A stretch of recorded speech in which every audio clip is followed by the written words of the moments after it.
Assalamualaikum, halo sobat. Setiap perempuan pasti kedatangan tamu setiap bulannya. Yuk simak videonya.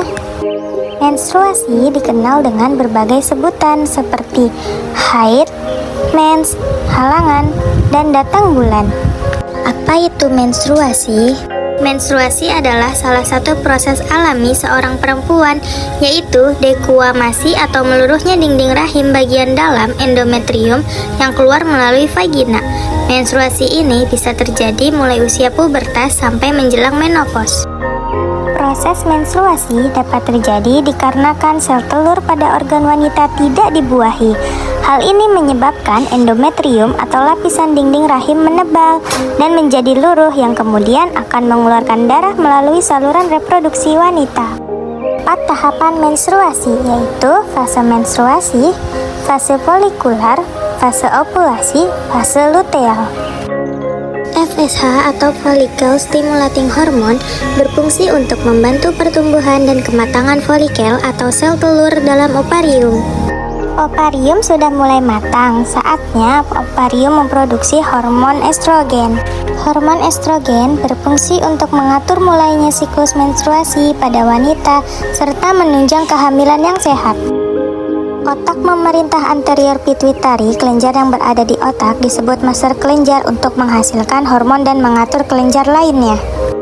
Anterior pituitary menghasilkan hormon LH, luteinizing hormone, berfungsi untuk membantu mengatur siklus menstruasi dan ovulasi pada wanita. Korpus luteum sendiri adalah jaringan yang terbentuk di ovarium. Setelah ovum matang, korpus luteum berperan dalam produksi hormon progesteron.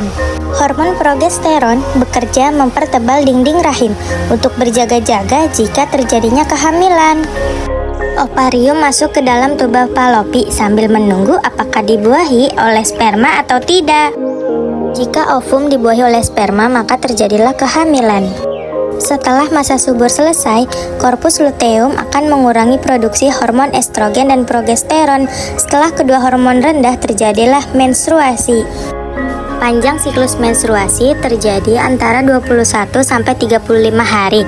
Rata-rata siklus menstruasi 28 hari. Namun, pada setiap wanita siklusnya berbeda.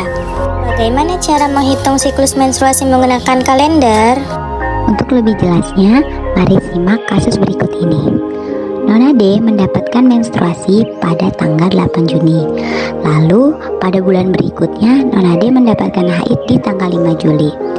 Jadi, jarak waktu dari tanggal 8 Juni yang dihitung sebagai hari pertama haid, lalu tanggal 9 sebagai hari kedua haid, tanggal 10 Juni sebagai hari ketiga haid, hingga ke tanggal 5 Juli sebagai hari pertama haid di bulan berikutnya adalah berjumlah 28 hari, atau yang disebut dengan cara perhitungan siklus menstruasi, atau yang disebut dengan siklus menstruasi, atau yang disebut dengan jumlah siklus menstruasi.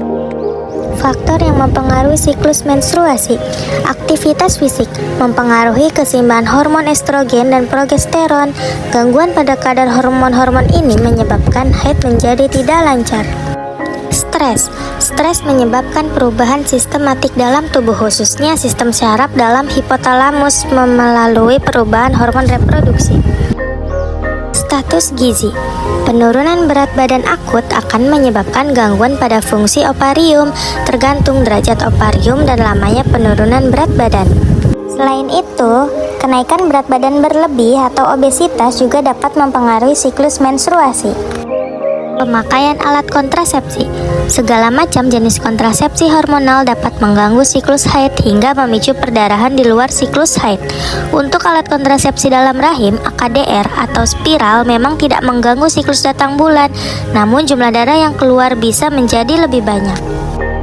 Kelainan atau penyakit pada organ reproduksi seperti pada pengidap polikistik ovary syndrome atau PCOS akan menekan kerja estrogen dan progesteron sehingga menimbulkan gangguan menstruasi.